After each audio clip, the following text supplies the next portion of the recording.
nous avions été conviés aux assises au niveau national par le gouvernement et nous avions discuté par rapport au social de l'enseignant. Ce dont le gouvernement nous a présenté, nous venons de le présenter.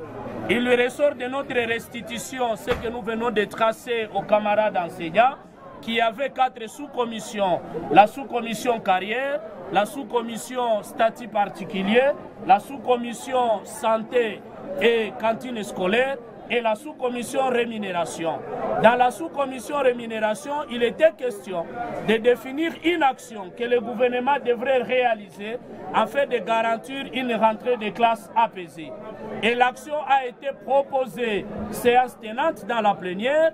Après plusieurs tractations où les enseignants ont exigé au gouvernement de payer aux derniers enseignants un montant de 1 500 000 francs congolais, le gouvernement a montré que les 1 500 000 serait une nouvelle revendication, mais pour la rentrée des classes, le gouvernement s'est engagé à donner une somme minime soit-elle de 50 000 dans le compte de chaque enseignant et que 50 000 seraient payés après l'identification. Fort malheureusement, à l'heure où nous parlons, les mêmes 50 000 ne sont pas dans les comptes des camarades enseignants. Or, le gouvernement a prévu pour que la rentrée soit apaisée. Pour les camarades de l'école primaire, à côté de 50 000, il devrait y avoir un réajustement de leurs primes de gratuité, dont jusqu'à maintenant, rien n'est fait.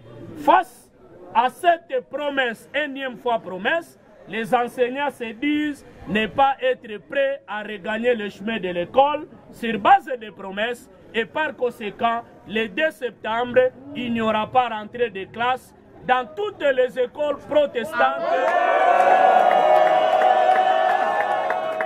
De ce côté, il nous revient de signaler au gouvernement provincial de la province du Nord Kivu qui tentait à prendre un arrêté de fixation de frais de scolarité dans les écoles secondaires, que les enseignants lui mettent en garde et venaient de lui dire à l'issue de l'Assemblée que cet arrêté soit fixé à 0 francs, mais le gouvernement doit être conséquent, car sous d'autres provinces, le gouvernement provincial prend en charge. Il y a une prime provinciale qu'on accorde aux enseignants, prend en charge les enseignants NU, et donc, le montant à fixer dans les écoles secondaires devra refléter l'image de ces écoles.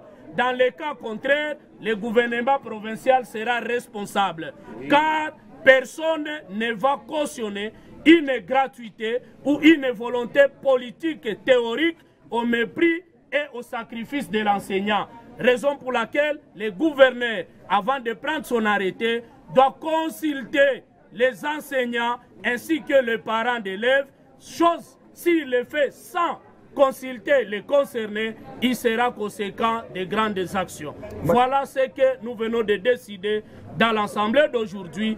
En attendant la position demain de l'intersyndicale, le SYNEP venait de se prononcer pour la non-reprise des classes le lundi.